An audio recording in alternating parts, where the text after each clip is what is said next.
estreita a porta e apertado o caminho que leva à vida, poucos há que a encontrem. Jesus, no Evangelho de Mateus e também no Evangelho de Lucas. Alguém perguntou a Jesus: Senhor, são poucos os que se salvam? Em virtude desta pergunta, são poucos os que se salvam, é que Jesus responde a respeito da porta estreita. E porque é estreita a porta e apertado o caminho que leva à vida, poucos há que a encontrem. Logo, são poucos os que se salvam. Jesus fala da vida eterna, porque o espírito não morre. O corpo carnal se compõe na gestação e decompõe no fenômeno da transformação da morte. Mas o espírito, o princípio inteligente, inserido no processo evolutivo, jamais morre. Então a vida que Jesus se refere é o destino do espírito, a perfeição relativa da criatura, a vida eterna. Inclusive, no próprio Evangelho, Cristo define o que é a vida eterna. A vida eterna é conhecer Deus e conhecer o Cristo, o próprio Jesus. Ou seja, chegar no nível máximo de evolução que é dado uma criatura conquistar. A perfeição relativa da criatura. Espíritos puros. E estamos ainda muito longe deste objetivo. Então, a resposta de Jesus: são poucos os que se salvam, porque a porta é estreita e o caminho é apertado, é relativo a uma fase de evolução. Somente uma fase, e não ao contexto geral. Porque na realidade, se formos ver o contexto geral amplo, geral e restrito, quem é que se salva? Poucos ou muitos? Todos. Não existe espírito que não chega na perfeição relativa da criatura. Todos se salvam, todos evoluem, todos estão destinados, queiram ou não, serão perfeitos. Por ora podem não querer, resistir esse progresso, mas o trabalho de Deus em relação à criatura que assim age é de tal maneira que, de um modo ou de outro, a dor o constrange a realizar as escolhas e as oportunidades, tantas quantas forem necessárias, ao longo de muitas vidas, muitos mundos, muitas dimensões materiais,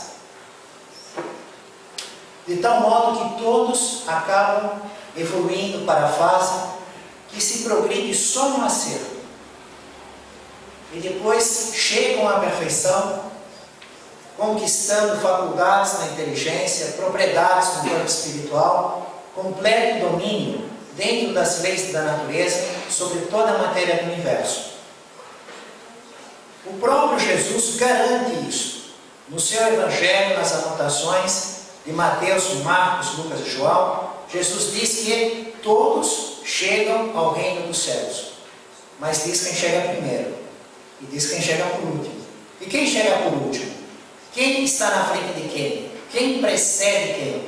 Jesus diz para os fariseus, os escribas, os doutores da lei, que eram rigorosos observadores da forma material da lei, mas hipócritas, que viviam com egoísmo, vaidade, orgulho, ambição, exploradores.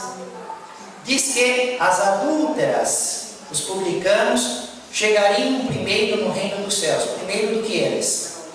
Então o próprio Cristo, na sua palavra, nos garante que todos, inclusive os hipócritas, ambiciosos, naquela faixa de evolução que naquele momento iriam para o inferno, passar pelo sofrimento que corrige, mas eles também chegariam no reino dos céus, atrás das adúlteras, dos pecadores, dos publicanos, porque estes se corrigiram, se corrigem antes, se modificaram.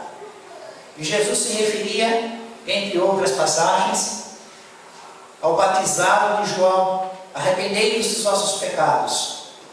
Então, reformando a vida moral, tendo uma nova condição de comportamento, se arrependendo, passavam a progredir espiritualmente. Logo, o nosso estudo, em que Jesus utiliza uma forte linguagem emocional da época, porque a porta hoje, para nós, tem uma importância muito menor do que a porta na época do Cristo. Hoje nós entramos, a porta estava aberta, entramos aqui, estava aberta, sentamos aqui, vai sair, está aberta, depois vai sair, vai estar aberta. Só algumas pessoas que vão ficar até as 11 horas da noite, né? E ainda mais agora que a pessoa que trabalhava aqui, o Deus Tec, fechava o portão, né? Então ele não está mais trabalhando na Casa Esperança. Tem outro que vai embora antes por causa do ano, então vai ficar a preocupação da porta agora, vai ser essa. Nem lembrava que tinha porta. O trabalho acabava 11 horas e ia embora. Nós saímos do Guarujá, ninguém se preocupa com a porta. Nós nos preocupamos com pedágio. Porque para entrar ou sair da cidade, nós pagamos pedágio o tempo inteiro. É balsa para ir para Santos, paga lá. Vem de Santos para cá e depois pedágio na Piaça. O tempo inteiro nós pagamos. Mas as portas, as cidades não estão fechadas com portas. Naquela época, as cidades, as aldeias eram muradas com pedras gigantes. Havia um espaço em cima em que eles andavam, fazendo toda a guarda. As torres de vigia para observar a distância. A defesa e a vida da pessoa dependia disso. Porque de um momento para o outro, você corria o risco de ter a esposa abusada, você virar um escravo, os velhos e doentes serem simplesmente assassinados. Era um ataque. Não tinha aviso, não tinha negociação política. Então, as muralhas e as portas tinham uma importância muito grande.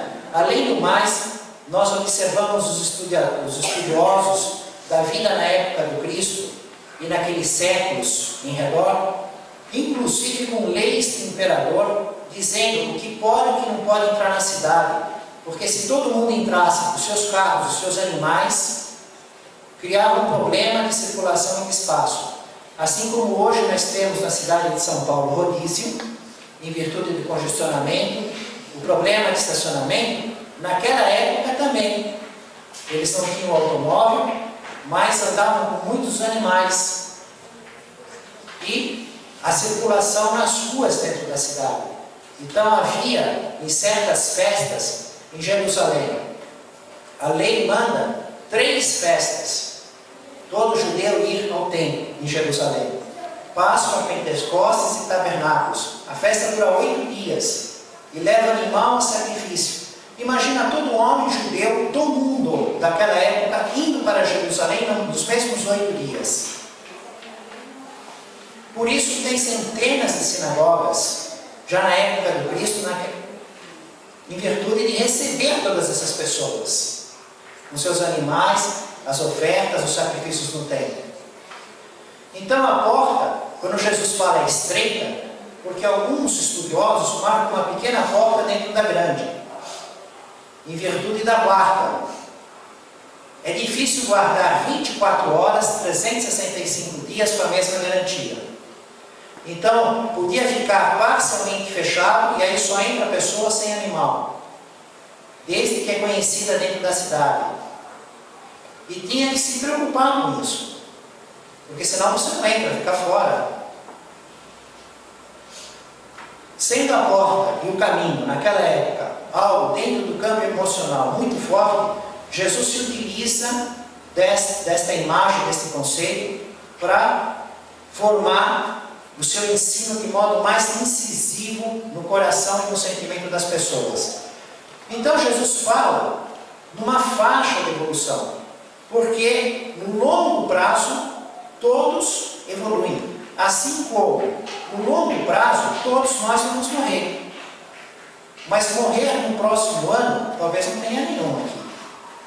ou talvez tenha poucos, morrendo nos próximos 5 anos, e nos 10 anos, e nos 100 anos. Candidata para sair, só aquela criança que está correndo para lá, já vai ser um grande desafio, né? Então, a evolução é a mesma coisa. Naquele momento, do jeito que eles viviam, como eles compreendiam os sentimentos, a moral, poucos se salvam. A porta é estreita. No entanto, o destino de todo espírito é a salvação. Jesus, depois, vai falar a respeito disso, e Jesus é sempre procurado em virtude da sua autoridade. É evidente que existe uma autoridade em função das suas curas. Porque curar um cego de nascença, e que todo mundo conhece o cego de nascença, mas quem conhece alguém que curou um cego de nascença? Um paralítico, um leproso. Numerosos casos de cura, que manda nos fenômenos da natureza, eles obedecem, que transforma água em vinho, que multiplica pães e peixes. Os seus poderes são tão fortes que é até difícil aceitar dentro das leis da natureza. Precisamos ter o estudo dos fluidos, da transformação da matéria e a revelação mediúnica de Chico Xavier para nos dizer o que foi fato, o que não foi, o que foi parábola, como a questão da tentação no deserto. Aquilo foi parábola, a multiplicação de pães e peixes. Houveram duas. Uma foi fato e outra foi parábola, a que Allan Kardec estuda no livro da Gênesis. Parábola. E depois existe o fato, é anotada pelos 4 evangelistas, a parábola por 2. Mas vamos ver, não nesses fatos de curas, de domínio nos fenômenos, vamos ver no domínio da Escritura, porque estamos falando do caminho evolutivo, da lei de Deus, da lei natural, meio bem. O tema que Emmanuel escolheu, e somando esse versículo, de que poucos se salvam, porque a porta é estreita. Por que são poucos e não são muitos? Emmanuel estuda o humano, o comportamento do homem, e diz, porque eles fazem meio bem, não fazem o bem inteiro, 100%, é 50%, é um bem com mácula, com mancha, com defeito. E hoje, que temos a defesa do consumidor, que vem tudo escrito no rótulo, a refrigeração, o prazo de validade, se tiver com defeito, como você troca, nós podemos entender o que é algo que tem um defeito, um bem que tem um defeito, meio bem. Vamos recordar então 2 passagens escritas no Evangelho. A primeira, no Evangelho de Lucas, em que, numa festa da Páscoa, a festa da libertação, estando em Jerusalém, Jesus, Maria e o menino Jesus, com 12 anos. E este é um dado importante, porque é o último ano da menor idade. O ano seguinte, 13 anos, para os judeus é maior de idade. Ou seja, ele está no limite. 12. Seria diferente com 13. 13 é maior idade. Judeus na época do Cristo. Estavam comemorando a Páscoa, é uma festa de 8 dias. E a lei diz que tem que ir. Mas você assistindo, ficando na festa, participando da comemoração os 3 primeiros dias, agradecendo a Deus, realizando suas ofertas, a partir do 4º dia, era aceitável que a pessoa fosse embora. Então, alguns iam no 4º, outros no 5º, outros no 8º, outros ficavam até depois da festa. Jesus estava com seus pais, tinha 12 anos, e seus pais, pensando que Jesus os acompanhava, José e Maria, deixaram a festa. A letra do Evangelho não especifica em que dia foi, mas especifica a festa, a Páscoa. E no fim do dia, quando o hábito era reunir os amigos da caravana que andava nas viagens, de Jerusalém a Nazaré, descendo de Jerusalém, acima do nível do mar, ia descer, depois ia lá para Nazaré, na Galileia, observam que Jesus não estava presente. Não havia acompanhado nenhum dos seus amigos, das crianças, das famílias. O que tiveram que fazer? No dia seguinte, gastaram um dia para voltar. Então ficaram um dia indo, sem saber que Jesus estava ausente. Havia ficado em Jerusalém. Não sabiam nem aonde. Depois um dia para voltar, e no terceiro dia que procuraram Jesus, encontraram o menino Jesus no templo. No templo havia a escola rabínica, que ensinava, que formava os doutores da lei, os escribas. A partir dos 15 anos, quem tinha condições econômicas, ou quem tivesse um talento muito grande no domínio das escrituras, era convidado, ou pagava, e fazia o curso, a faculdade, entre aspas, né? Doutor da lei, escola rabínica, dentro do templo. Na continuação do pináculo, aquela parte mais alta, tem um pórtico. Eu já postei várias vezes no Facebook a reconstituição do templo na época de Jesus. Ele está marcado lá, a escola rabínica. E Jesus estava lá conversando com os doutores da lei, os escribas. Imaginem que os homens que ensinam, que estudam, que dominam profundamente a lei, estavam conversando com o menino de 12 anos, menor de idade ainda, estavam assombrados com o domínio que ele tinha das Escrituras, com as perguntas que ele fazia e eles não sabiam responder, com as respostas que ele dava e desbancava o ponto de vista deles. E foram então encontrados por seu pai e por sua mãe. Num outro momento, já dentro da sua missão, nós vamos observar Jesus discutindo com os doutores da lei, os escribas, e dizendo a respeito da vinda do Messias, anunciado desde Moisés, o Messias, que estabeleceria um reino sem fim. Mas qual que seria a posição do Messias na hierarquia dos espíritos, dos homens, dos profetas, dos judeus? Qual seria a hierarquia dele? Imaginem só, o Messias, Cristo quer dizer ungido por Deus, vem à terra, o povo judeu, na tribo de Davi, estão esperando ele. Qual que é a postura dele? Os judeus diziam que ele era filho de Davi, ou seja, que Davi estava acima dele. Inclusive, o rei Davi, até hoje, é extraordinariamente adorado. Como temos o túmulo do Davi, do rei Davi, lá embaixo da casa no cenáculo, que tem o andar superior e o andar inferior, tem a bandeira e a estrela. Todos nós conhecemos a estrela de Davi, de 6 pontas, 2 triângulos, né? Um triângulo assim e um triângulo assim.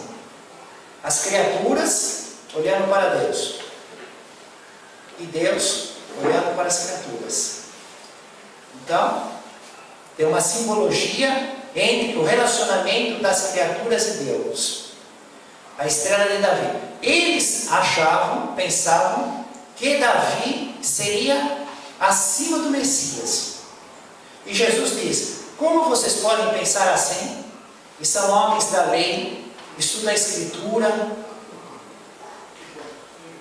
os mandamentos, se o próprio rei Davi, ele mesmo, no livro de Salmos, diz assim: disse o Senhor a meu Senhor. O que é o Senhor? Deus. Disse Deus. Disse o Senhor a meu Senhor. Disse Deus a meu Senhor: senta-te à minha direita, até que eu ponha os teus inimigos debaixo de teus pés. E falava do Messias. Então o próprio rei Davi estava chamando o Messias esperado de meu Senhor. E que esse meu Senhor, o Messias, estava recebendo uma instrução do próprio Deus. Disse Deus, o Senhor, a meu Senhor. Ou seja, Davi chama o Messias de meu Senhor. Então Jesus mostra que é incontestável, está na própria lei textual. O próprio Davi dizendo que o Messias era maior do que ele.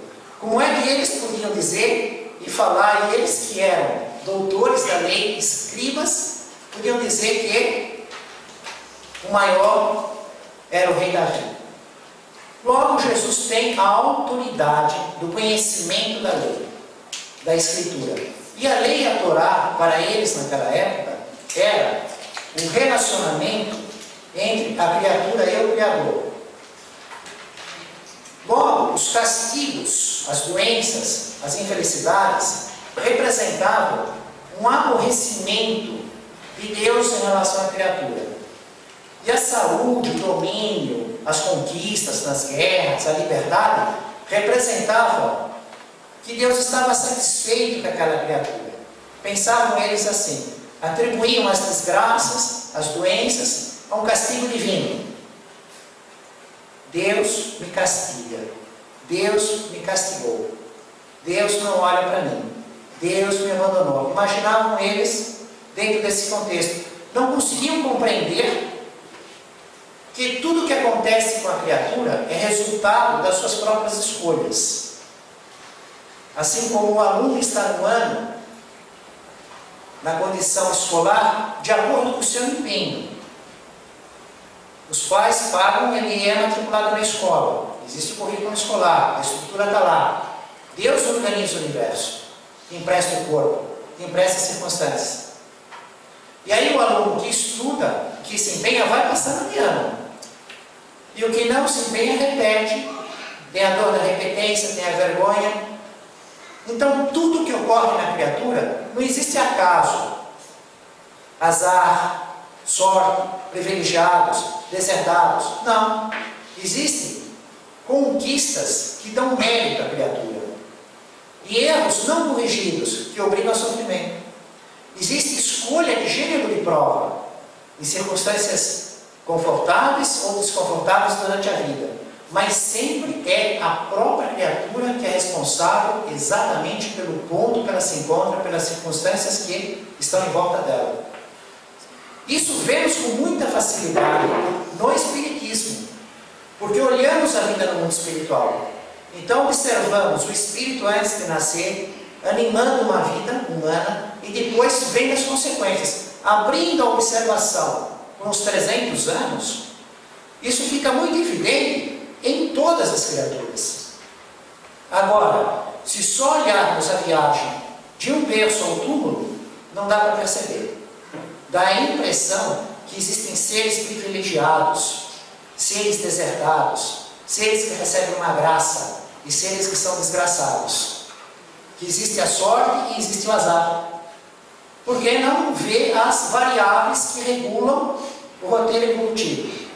Então Jesus, com a sua autoridade, desde os 12 anos, por assombrar os seus conhecimentos, os doutores da lei e os fariseus, e depois, na sua vida pública, como mestre, por mostrar que ele conhecia a Escritura melhor do que quem ensinava, pegando na própria lei e desbancando eles, mostrando que Davi é menor do que o Messias, ocorre uma circunstância com dois fatos que Jesus apresenta como argumento para esclarecer os seus seguidores, os discípulos, os judeus. Segundo a anotação do Evangelho de Lucas, houve uma ocasião em que Pilatos mandou matar os galileus que iam para Jerusalém oferecer ofertas no templo, levavam os animais, o boi, o carneiro, o pombo. E houve algo que não é explicado na anotação do Evangelho. Esse algo, essa manifestação, esse incômodo para Pilatos, originou uma ordem de simplesmente um massacre e enfim, acabou. Mata tudo junto e tira tudo. E foi homem, com animal, foi com tudo. Esses galileus vinham da onde? Da Galiléia. Eram divididos em 4 áreas. A Galiléia era uma tetrarquia que tinha o rei Herodes Antipas. Então, por que Pilatos fez isso na Judéia?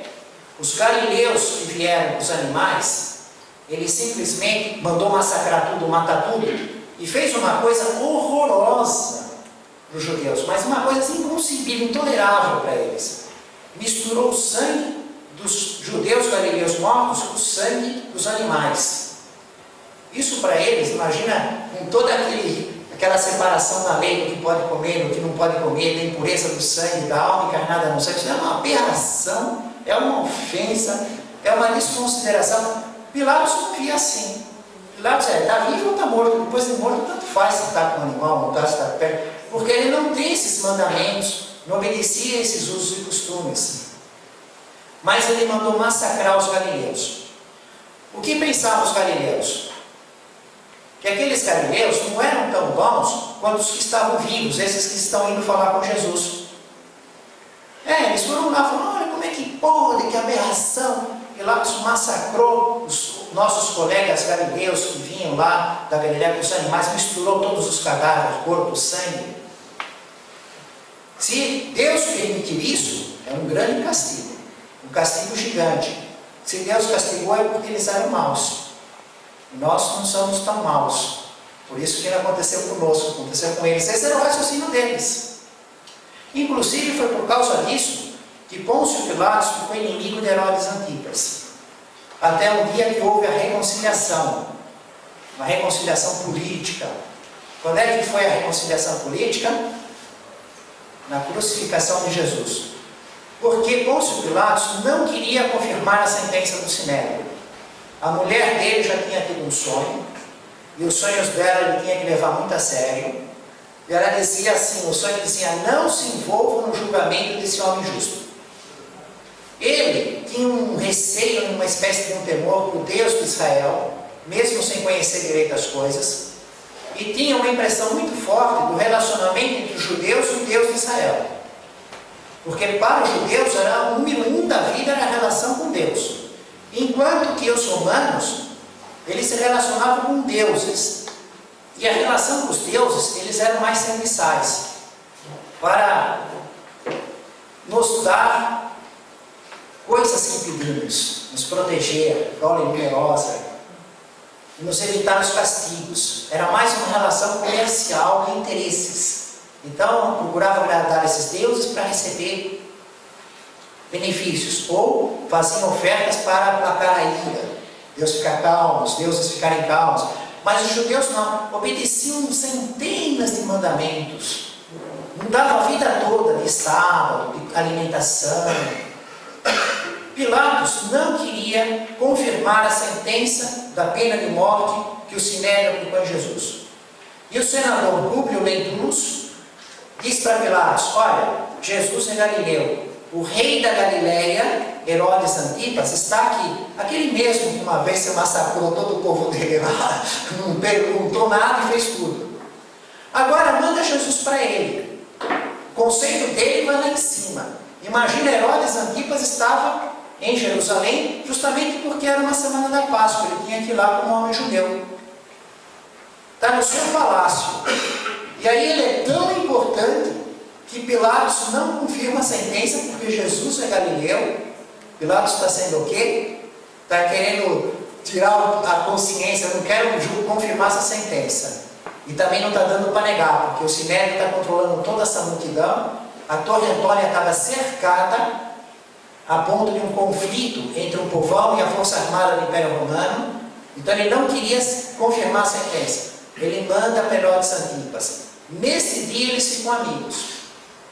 Mas isso é um tempo depois. O tempo que nós estamos estudando é justamente esse tempo em que os galileus, uns anos antes, foram falar com Jesus, como quem diz que os galileus que morreram pelo ato bárbaro de Pôncio Pilatos, eles eram piores.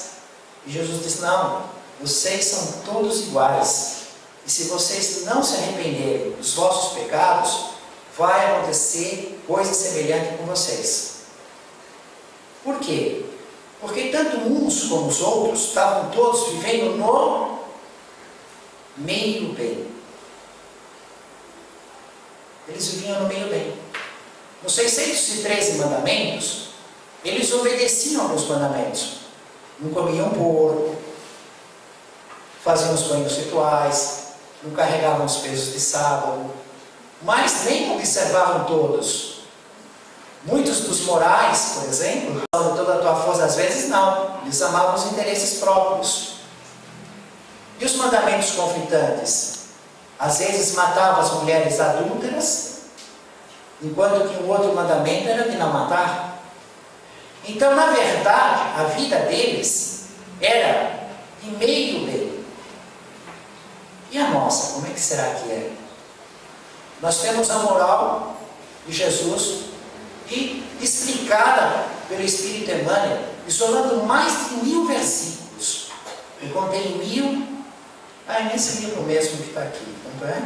1062 versículos, que não são todos. Já achei outros, porque o nosso roteiro de palestra é exatamente seguindo esses versículos. Eu vou marcando um por um para não repetir. Se eu viver uns 80 anos, dá para estudar todos. Todo esse estudo moral aplicado à nossa vida. Mas como é que nós vivemos? Alguma coisa nós conseguimos fazer e outras não. Na piedade, na humildade, na tolerância, no perdão, no desapego às coisas materiais. Então, qual que é o bem que nós fazemos? Nós fazemos o 100%? O nosso bem é amplo, geral e restrito, nota 10? Se for por toda a nossa vida, será que esse estudo que Emmanuel está fazendo aqui, ele chamou meio bem, né? Também nós não estamos no meio bem? Talvez os melhorzinhos estão 75%, 80%, né? Alguns estão com 30%, 20%. Né? Agora, o que Jesus diz? Que é necessário o quê? Se não se arrepender. Então, existe uma solução. Nós também estamos no risco. Não é castigo divino, é condição da nossa fase evolutiva. Ocorreu com aqueles galileus naquele momento, em outro momento pode ocorrer com os outros. Mas todos nós temos a nossa possibilidade, como se arrependendo, se corrigindo a tempo. E num outro momento, Jesus se refere à Torre de Siloé, em que houve uma época, em séculos atrás, que o rei Ezequiel, ele fez um canal da fonte, uma formato assim de S, uma fonte que tinha uma água muito maravilhosa, bem longe, 548 metros, uma coisa de S, escavado dentro de uma rocha. Nunca ninguém sabia. Então, quando eles sitiavam Jerusalém, eles não sabiam que uma parte da água vinha de uma fonte que estava fora, porque ele escavou por dentro da rocha, a pessoa só via aquela água, não tinha a mínima ideia, estava escavado dentro da rocha, para dentro da cidade de Jerusalém, e formava a piscina de Siloé, onde houve a cura de um cego. Jesus mandou um cego se lavar nessa piscina. Havia uma torre, só que um dia a torre caiu e matou 18 homens, 18 judeus. A torre de Siloé caiu e matou 18 judeus. E Jesus se refere a eles, diz assim: aqueles 18 também, eles não são piores. Pode acontecer a mesma coisa com vocês. Vocês estão também evoluindo no meio do bem. Eles eram no meio do bem, vocês estão no meio do bem. Vocês têm que se arrepender e se corrigir. E aí depois Jesus compõe a parábola da figueira estéril, que é muito interessante. Ele diz que há um Senhor que cultiva um campo, assim como Deus cultiva a terra, nós somos as criaturas. E é uma vinha. Só que na vinha tem uma figueira. Então a figueira é uma exceção na vinha.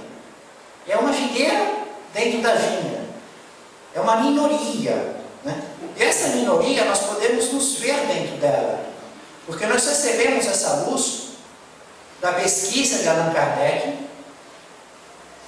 da produção mediúnica de Chico Xavier. Temos os fatos que nos mostram, nos comprovam a realidade da vida no mundo espiritual. Nós temos provas. Provas. Enquanto que as religiões não têm provas porque não conversam com os espíritos. Não observam a reencarnação deles. Não observam o perispírito separando do corpo carnal. Não tratam os espíritos doentes. Às vezes até os utilizam, expulsando demônios.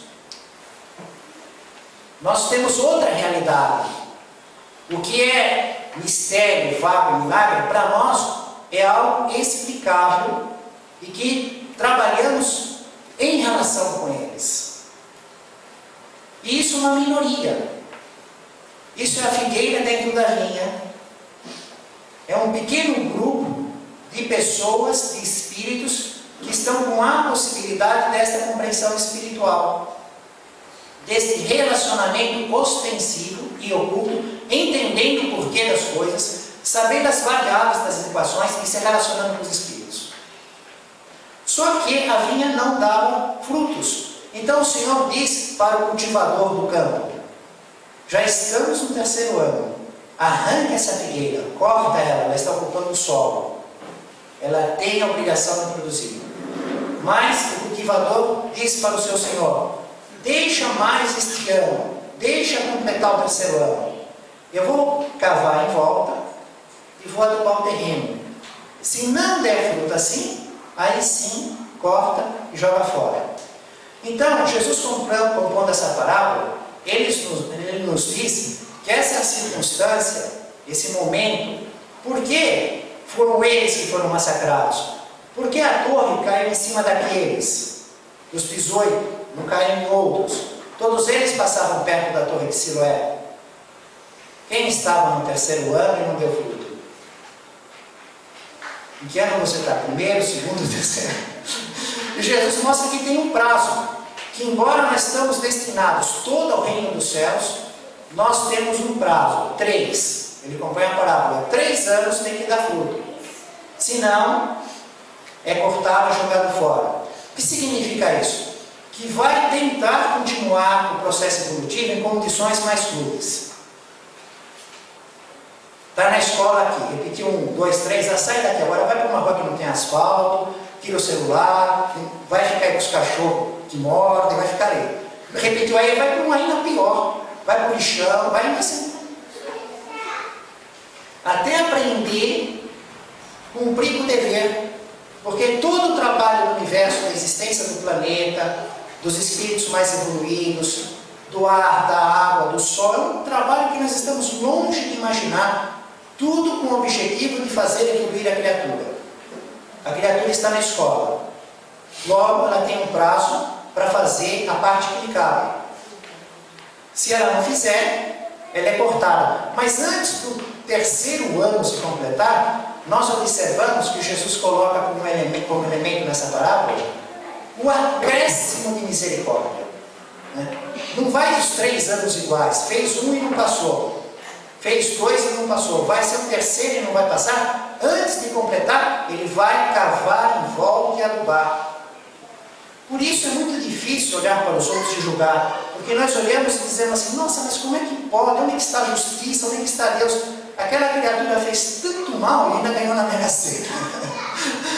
Aquele que parece que veio um acréscimo, tudo facilitando ela. É o momento que foi cavado e foi adubado. Mas está escoando o tempo. Então vem um acréscimo de misericórdia, serve até como um aviso. A criatura erra, ainda vem um benefício, como um apelo de Deus. Dê fruto antes de completar o 3º tempo, porque depois então será cortado e tirado desta parte. Na produção mediúnica de Chico Xavier, nós vamos ter um livro, Ação e Reação, e lá nós vamos ter muitos exemplos práticos a respeito dessa circunstância do meio-bem e do nosso processo evolutivo. Capítulos que falam como dívida agravada, porque todos nós temos alguma dívida. Estamos na Terra, erramos nesta vida e erramos em outras. A nossa dívida está sendo agravada? Este capítulo ele fala muito dessa questão. Débito estacionário, resgate interrompido. E o capítulo 13, que fala de débito estacionário, nós vamos ter um drama, assim, algo muito comovente. Uma mãe poliana que está morando com o seu filho, Sabino, uma criança deformada, com uma altura como se fosse um anão, doente mental, surdo e mudo de nascença. Num lugar rústico, os espíritos foram auxiliar, o espírito de André Luiz, o seu instrutor. O cenário provoca uma compaixão enorme de ver a carência material, a miserabilidade de todo aquele cenário, eles providenciando uma ajuda, a ausência de médico, fazendo um trabalho espiritual, mas tratando a água, provocando a sede para tomar água, toda aquela circunstância. No entanto, mostrando o espírito que está animando aquele corpo, o filho dela, o doente mental, surdo, mudo de nascença. E olha como eles estão vendo essa criatura que em séculos e milênios atrás lavou de sangue a humanidade. Quando observamos alguns filmes que falam a respeito dos séculos passados, das guerras, das revoluções, da época da Grécia, da Europa, e tudo isso que andou pelo mundo, é aquilo e ainda é pior.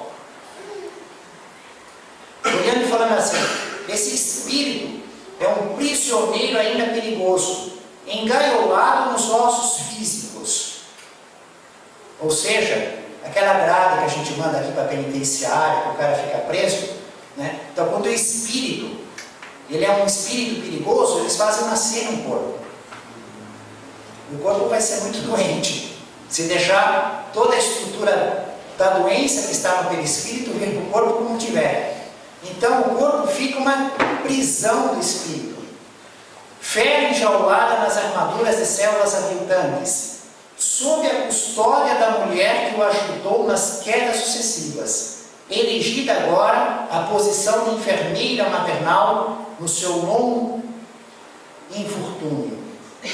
Ou seja, aquela que era mãe, a Poliana, tinha sido uma mulher dele e que tinha trabalhado com ele em toda aquela época que ele havia feito aqueles massacres e que ainda se julgava o Senhor do mundo, o dono dos homens, o dominador. Não havia se corrigido.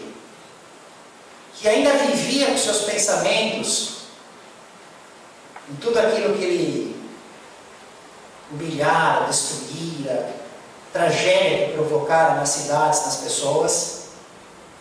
Isso é só assim, né, um trailer para motivar a leitura, o estudo, porque observando essas vidas, que são fatos reais, que está em linguagem do nosso tempo, nós podemos melhorar o nosso roteiro. Não é que é encantador, é encantador, mas é muito mais do que simplesmente encantador. Muda a nossa realidade.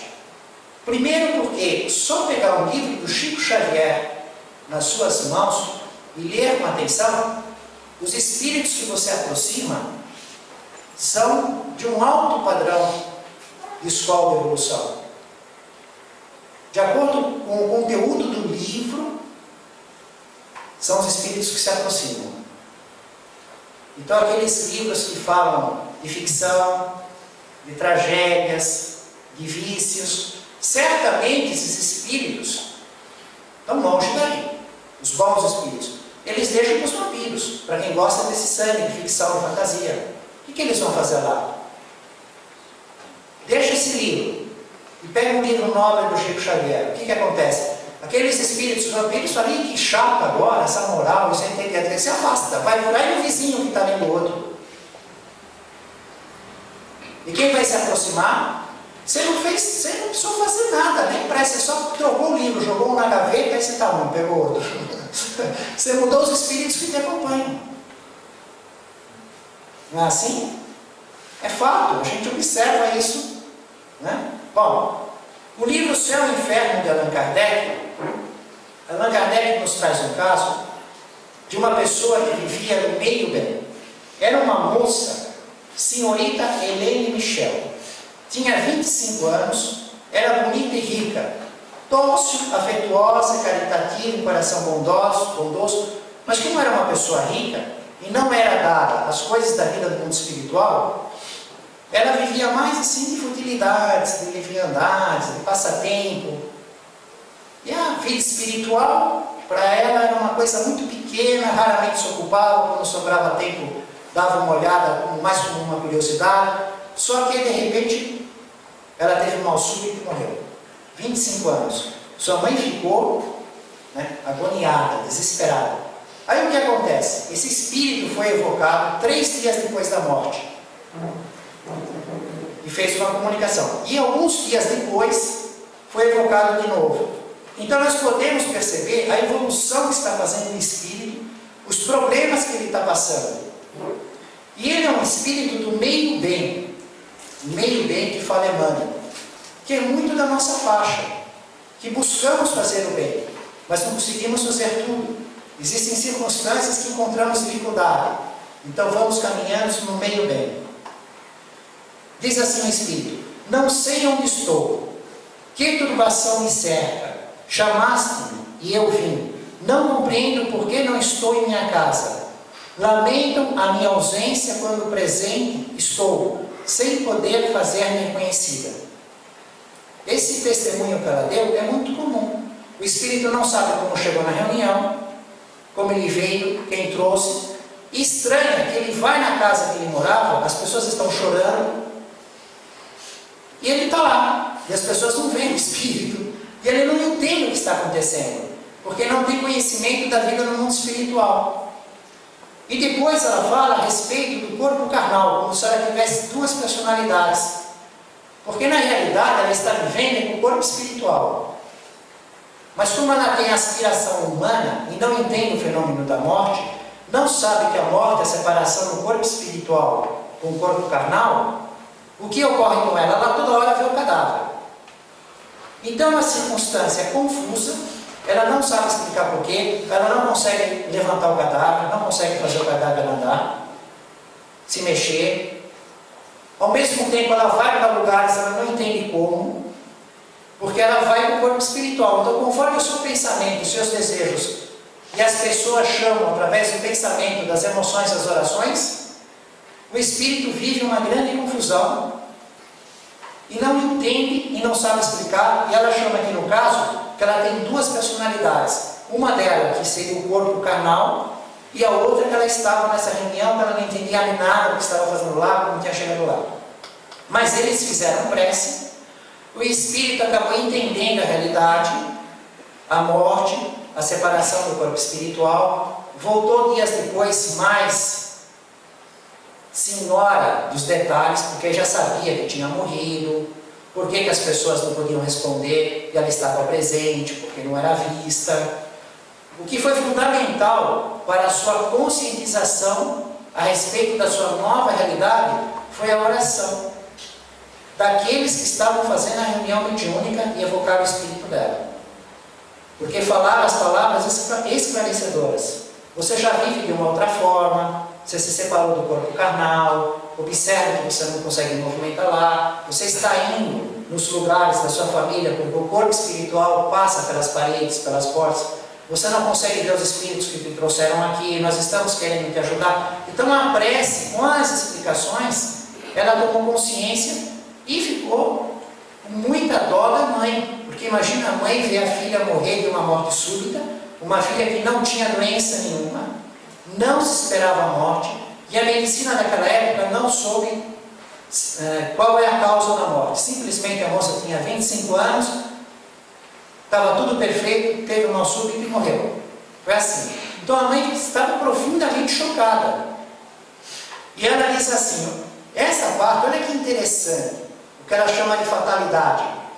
Era fatal e indispensável a morte dela, que para a mãe é uma desgraça, para que as coisas do céu se retornassem no que devem ser. Tudo. Vejam que interessante. Coisas do céu, ela quer dizer a vida espiritual, o roteiro evolutivo do espírito. Enquanto ela estava viva, a vida espiritual era como a maior parte dos homens não tem uma preocupação predominante com a vida espiritual. Alguns nem acreditam que ela existe. Outros têm uma ideia muito vaga, outros uma ideia muito errada. Então, são muito poucos aqueles que têm uma ideia certa, e a vida espiritual é o importante, porque o corpo é transitório. Tem a consciência que estamos apenas numa escola, a Terra, e que uma vida é um ano de escola e nada mais, que viemos e voltaremos para o mundo espiritual. O mundo espiritual existia antes da Terra. Aliás, a academia diz que a Terra é um dos planetas mais novos. O mundo espiritual vai existir depois da Terra. A Terra só dura poucos bilhões de anos. O mundo espiritual é eterno, não tem fim. Vão formar e se decompor planetas e sóis e estrelas, e corpos, e corpos, e corpos. Tudo isso são meios da evolução. Nós viemos e voltaremos, jamais deixamos a nossa realidade espiritual. E, para caminhar para a nossa parte final da reflexão, o livro da esperança, em que Emmanuel coloca no capítulo 29 a questão do bem e do bem. Então ele vem falando as pessoas que querem fazer o bem, têm a proposta de fazer o bem, mas que no fundo tem uma ponta de egoísmo, de orgulho, de vaidade e de cobrança. Por exemplo, acolhem crianças menos felizes, reservando-lhes o jugo da servidão no abrigo familiar. Pegou a criança e ficou órfão, não tem a bola. Pois aqui, mas agora põe para trabalhar na família. Elogiam companheiros para que esses mesmos companheiros lhes dirijam um trono. Sempre com interesse. Protegem amigos diligenciando convertê-los em joguetes escravos. Emmanuel enumera, desde o início, várias circunstâncias nesse capítulo de pessoas que fazem algo de bom, mas que no fundo têm algo de vaidade, de interesse. A chamada amizade comercial, o brinde do fim do ano, porque vai ser cliente, deixou de ser cliente, ele não manda mais um brinde. Mas ele mostra que ele não está fora da realidade. Ele diz assim: não desconhecemos que todo cultivador espera resultados da lavoura a que se dedica, e nem ignoramos que semear e colher conforme a plantação constituem operações matemáticas no mecanismo da lei. Não tem problema viver dentro dessa realidade. Nós conhecemos isso e esse é o nosso objetivo. Nós desejamos fazer o bem, cientes que todo bem que nós fizermos, na realidade, só estamos fazendo para uma única pessoa. Cada um só faz bem para si. Só. Porque fica no próprio perispírito e na sua circunstância de presente e futura. Para quem recebe, foi só uma prova. Depende de quem recebe, como vai fazer com aquilo, como vai reagir. Da mesma maneira que quem faz o mal, só faz o mal para si. Ele danifica o seu perispírito e complica o seu presente e futuro. Quem recebe aquela ação do mal é uma prova para quem recebe. Se a pessoa perdoar, ela até evolui, não tem problema não, ela pode ter desconforto, mas ela evolui espiritualmente. Então Emmanuel não sai da realidade, ele sabe que nós estamos nessa proposta de estudarmos, de procurarmos fazer o bem, consciente de que, e estamos conscientes, que vamos ser muito beneficiados. Quando o Chico Xavier faz todo esse trabalho, ele está consciente que ele é beneficiado. Quando os mentores nos auxiliam, eles estão conscientes de que eles são beneficiados, eles estão trabalhando na própria evolução. E isso está certo. É a lei da natureza. Semear e colher. Nós conhecemos isso, queremos semear o bem e colher o bem. Está certo. O problema é que existem aqueles, examinamos aqui tão somente a estranha atitude daqueles que não negam a eficácia da abnegação, entregando-se, porém, ao desvairado egoísmo de quem costuma distribuir 5 moedas no auxílio dos outros com a intenção de obter 5.000. Ou seja, o problema do bem e do bem é o interesse. Você não está pensando realmente no bem. Você tem um interesse de retribuição, de vaidade. E aí ele cita o exemplo da viúva no Evangelho. A oferta da viúva. No templo, existia o pátio dos gentios, depois o pátio das mulheres, que só os judeus podem entrar, dos homens, dos sacerdotes, o altar dos sacrifícios, o lugar, o santo dos santos, o templo imenso. No pátio das mulheres, haviam 13 caixas de gasofilácio, eles recebiam doações para o templo de Jerusalém. No pátio das mulheres, logo os pagãos não entravam lá, só judeus, mas entravam homens e mulheres, ou todos os judeus podiam entrar naquele pátio. Se essas caixas que recebiam as ofertas estivessem no outro pátio, aí só entrava homem, a mulher não podia passar para o pátio do homem.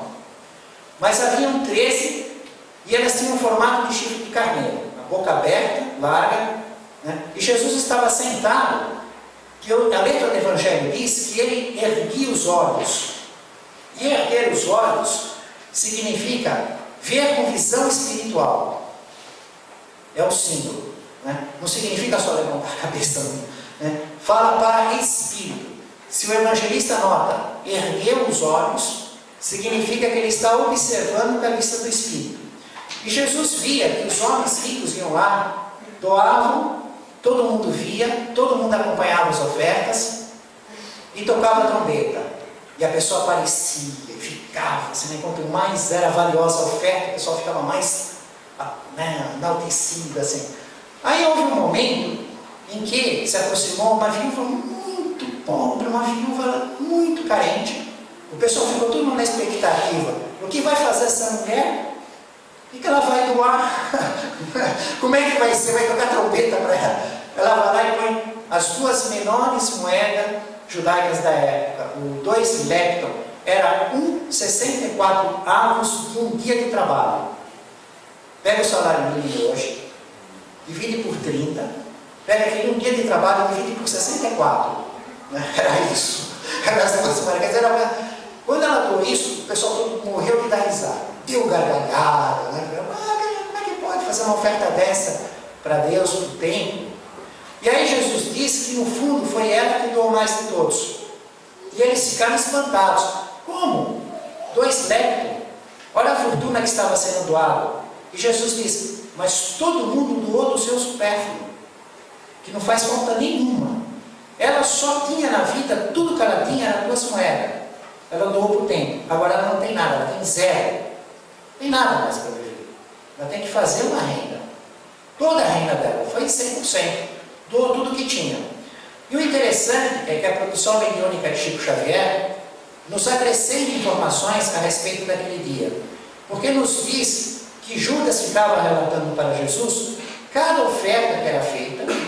E Jesus ficava falando para Judas, mesmo aquilo sendo meio bem, porque era algo que motivava a vaidade, que ele queria se mostrar com as intenções, mesmo assim, Jesus falava dos benefícios que lhe trariam adiante, e que a pessoa não sabia. E Judas se entusiasmava, vendo aquelas ofertas maravilhosas, as trombetas, falava com Jesus. Houve esse incidente da viúva pobre que doou 2 moedas, e eles ficaram vendo todas as doações. Foi todo mundo embora. Jesus com seus discípulos foram os últimos a sair.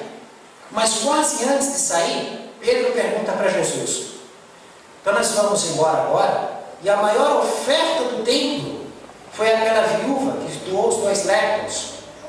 Jesus disse, não, a maior oferta do templo é aquela mulher lá. Era uma mulher que tinha entrado um tempo antes e estava recolhendo lixo, as flores, estava limpando o chão. Jesus diz, ela é uma escrava, uma judia escrava. Nem 2 leptons ela tinha. E como escrava, além de trabalhar para o seu senhorio, ela veio aqui dar o suor do seu rosto, porque era o que ela tinha para oferecer para Deus.